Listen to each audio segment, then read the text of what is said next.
سیکھنا ہو تو نبی مکرم کی شہزادی سیدہ کائنات سے سیکھے.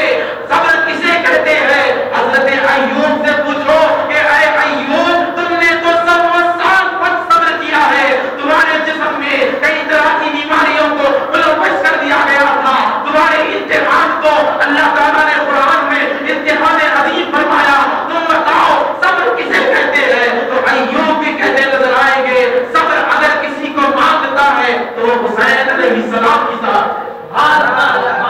جب امام حسین شہید کیے جا رہے تھے تو ذات ایوب موجود تھی. حضرت نبی اللہ سیدنا ایوب علیہ السلام کہہ رہے تھے کہ اے حسین آج ہم تم پر فخر کرتے ہیں.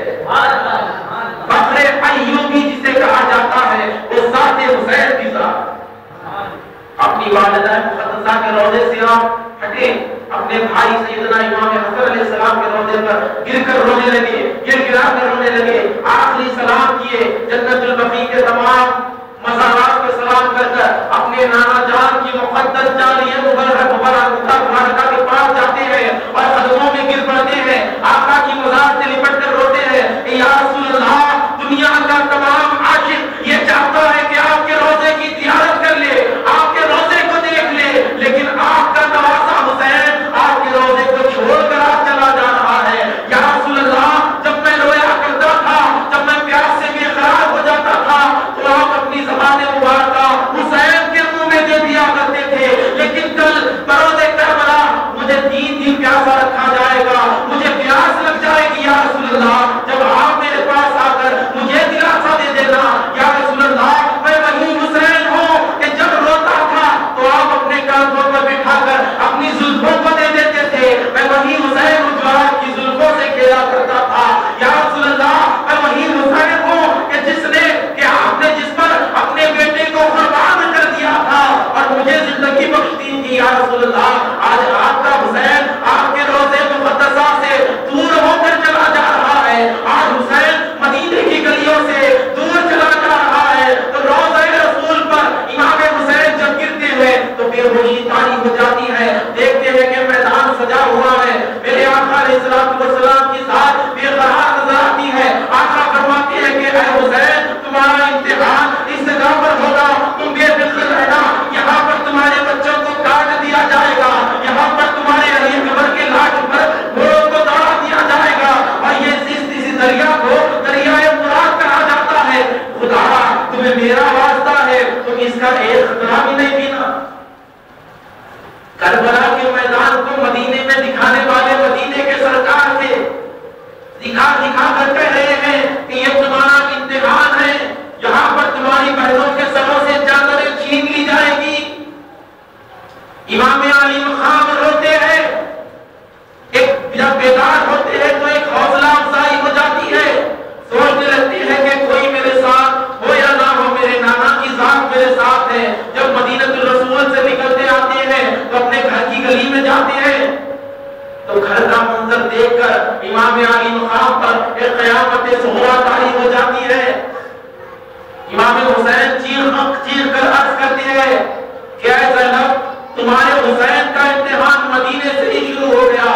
آپ دیکھتے ہیں کہ آپ کا پورا خاندان، آپ کے پورے لڑکے، آپ کے پورے لڑکیاں، آپ کے بہنیں، آپ کی بیویاں، آپ کے بھانجے تمام تو تیار ہو چکے ہیں، لیکن آپ کی ایک چھوٹی سی لڑکی ہے، آپ کی ایک چھوٹی سی شہزادی ہے جس کا نام فاطمہ زہرا ہے، جو بستر پر لیٹی ہوئی ہے، جنہیں بات بھی برابر کرنے نہیں آتا، شدید بخار کا عالم ہے. کہا کہ اے بابا جان آپ لوگ کہاں پر جا رہے ہو جو مجھے بتاتے نہیں ہو، اور آپ لوگوں نے سامان کیوں باندھ لیا ہے، اونٹے اور گھوڑوں کو کیوں بلا لیا ہے، اور سیدہ زینب میری پھوپھی جان مجھ سے بات کیوں نہیں کرتی. تو سیدنا امام حسین نے کہا کہ بیٹی عنقریب ہم آپ سے آ کے مل جائیں گے، اگر تم اچھی ہو جاؤ گی تو ہم تمہیں کربلا کے میدان میں بلا لیں گے. تو سیدہ زہرا نے کہا کہ اے بابا جان امید تو یہاں سے بجھ چکی ہے، جب آپ یہاں سے چلے جائیں گے تو زہرا کا ہر لمحہ قیامت کہلا جائے گا، میں ایک دن بھی آپ کے بغیر نہیں گزار سکوں گی. تو اس خوفناک عالم میں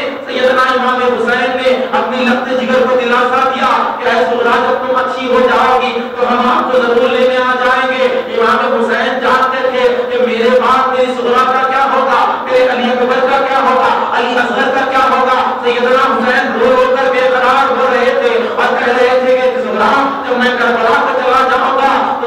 خط لکھتا رہوں گا.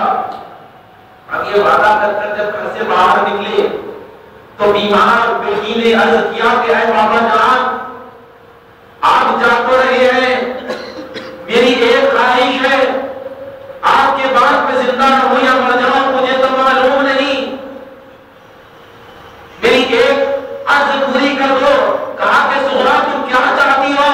فرمایا کہ اے بابا جان میرے پلنگ کو, میری چارپائی کو دروازے کے آنگن میں لا کر رکھ دو تاکہ مدینے کی گلیوں میں آپ کو جاتا ہوا تو دیکھ لوں.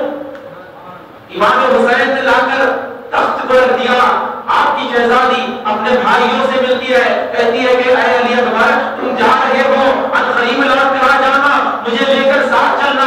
اپنی چھوٹی سی بہن سیدہ سکینہ سے مل کر روتی ہے, کہتی ہے کہ اے سکینہ مجھے تمہاری بہت یاد آئے گی. اور سیدنا علی اصغر رضی اللہ تعالیٰ عنہ جو 6 مہینے کے تھے آپ کو لپٹا کر روتی ہے, کہتی ہے کہ اے علی اصغر جب تم چلے جاؤ گے تو گھر ہمارا ویران ہو جائے گا.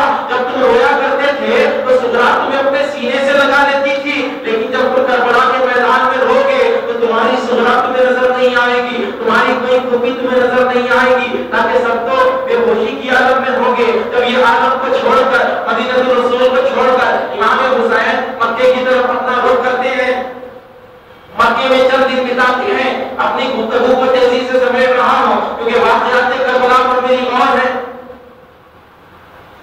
جب مکے میں امام علی مقام تھے تو خوبیوں نے خطوط لکھنا شروع کر دیا. روایات میں آتا ہے 140 خط امام حسین کے نام پر آ گئے. اس میں لکھا ہوا تھا کہ اے حسین آپ آ کر ہمیں یزید سے بچا لیجئے, اگر آپ نہیں آئیں گے تو ہم آپ کے نانا کی بارگاہ میں عرض کر دیں گے کہ یا رسول اللہ ہم نے تو بلایا تھا لیکن حسین نہیں آئے. سیدنا حسین مکے کو چھوڑ کر جا رہے ہیں, حج کا دن ہے. صحابہ اکرام عرض کرتے ہیں کہ اے امام علی مقام, اے نبی رسول اللہ آپ ایسے کیوں جا رہے ہیں؟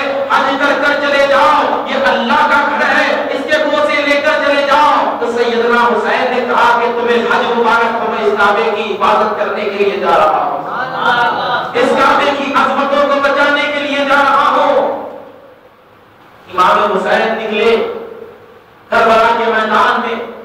2 محرم کو آپ کا قافلہ رکا تو دیکھتے کیا ہیں, ہزاروں کا لشکر میدان کربلا میں نیزوں اور تلواروں کو لیے ہوئے تیار ہوا تھا. اب لشکر کا سپہ سالار عمرو بن سعد تھا. یہ وہی عمرو بن سعد ہے کہ جن کے والد کے بارے میں میرے اور آپ کے آقا نے کہا یا سعد بن ابی وقاص فل جنتی, اے سعد بن وقاص تم جنتی ہو. عشرہ مبشرہ میں سے سعد بن ابی وقاص تھے. اتنے مقدس صحابی رسول کا بیٹا عمرو بن سعد آج کربلا میں شبیہ رسول اللہ سے لڑنے آیا ہے. یہ وہ سعد بن وقاص کا بیٹا تھا کہ جس نے کہا تھا کہ یا رسول اللہ میں آپ کو گواہ بناتا ہوں کہ کفاروں پر سب سے پہلا تیر میں نے ہی مارا تھا. پہلا تیر والد نے کفاروں پر مارا, ابو جہل ابو لہب کی قوم پر مارا, لیکن بیٹے نے سب سے پہلا تیر چلا کر کہا کہ اے شمال تو گواہ رہنا, سب سے پہلا تیر عمرو بن سعد نے چلایا تھا. تو بولنے کا مقصد یہ تھا کہ اللہ تعالی جس کو چاہے عزت سے سرفراز فرمائے اور اللہ جسے چاہے ذلیل کر دے. یہ اللہ ہی کی بادشاہ. جب کربلا کا میدان یزیدیوں سے بھرا ہوا تھا, ایک طرف 22,000 کا لشکر تھا جس میں تمام کے تمام نوجوان تھے, بڑے بڑے پہلوان تھے, بڑے بڑے سپہ سالار تھے, نیزے تھے, اونٹیں تھی, اور یہاں پر حضور کے قافلے میں سیدنا امام حسین کی طرف چھوٹے چھوٹے بچے تھے, چھوٹی چھوٹی بچیاں تھی, آپ کی بہنیں تھی, آپ کی بیویاں تھی, مقدس صحابہ تھے. اس عالم میں لوگوں نے کہا کہ اے حسین آپ یزید کی بیعت کر لیجئے. کہا کہ حسین اپنے گھرانے کی قربانی تو دے سکتا ہے لیکن کسی شرابی کے ہاتھ میں ہاتھ نہیں دے سکتا, کسی شرابی کے ہاتھ میں ہاتھ نہیں دے سکتا. تو کہا کہ حسین ہم نے تم کو گھیر رکھا ہے، تم قتل کر دیے جاؤ گے۔ تو حسین نے للکار کر کہا کہ میرا منشا یہی ہے کہ میں قتل کر دیا جاؤں گا، میں سر کٹانے کے لیے آیا ہوں، تم کاٹنے کے علاوہ کر کیا سکتے ہو؟ اور حسین اپنا سر پیش کر کر اسلام کو زندہ کرنے کے لیے آیا ہے۔ کہا کہ حسین تم پر پانی بند کر دیا جائے گا۔ تو حسین نے کہا کہ اے بدبختو، میں اس کا نواسا ہوں کہ جس کے صدقے میں ساقی کوثر بڑے بڑے پیتے نظر آتے ہیں، کہ جس کے قدموں کے صدقے میں زمزموں کوثر نکلتے ہیں، اس کا نواسا ہوں۔ تو مجھے پانی کو دکھا کر اس سے ہوتا ہے۔ اعلان کر دیا گیا کہ دنیا کے تمام چیزوں کو پانی پلایا جائے، تمام انسانوں کو پانی پلایا جائے، گھوڑوں کو پانی پلایا جائے، سواریوں کو پانی پلایا جائے، لیکن ایک خطرہ حسین کو نہ دو۔ اب یہاں پر ایک نقطہ عرض کر رہا ہوں۔ اب اپوزیشن پارٹی کہتی ہے کہ حسین اگر اختیار والے ہوتے تو دریا کو بلا لیتے، کیوں نہیں بلائے؟ اگر حسین کے نامہ اختیار والے ہوتے تو مدد کر دیتے تھے، کیوں نہیں کرے؟ تو ہم عرض کریں گے، جب طوفان نوح آیا تھا تو تمام کی تمام کائنات غرق ہو گئی پانی میں، کعبہ بھی بہ گیا، اللہ کا گھر تھا، اللہ نے کیوں نہیں بچایا؟ کہیں پر اللہ کی مصلحت ہوتی ہے، اللہ کہیں پر مٹا کر آباد کرتا ہے تو کہیں پر جلا کر آباد کرتا ہے۔ اب اسی چیز پر ایک نقطہ عرض کر دو جس سے اختیار حسین واضح ہو جاتا۔ حسین کس ذات کو کہتے ہیں؟ اس ایک چھوٹی سی کرامت کو دکھا کر عرض کر دو، بات کسی اور کی نہیں کروں گا بلکہ ان کی کروں گا کہ جس کے صدقے میں روٹی ہم جیسے فقیر کھاتے ہیں،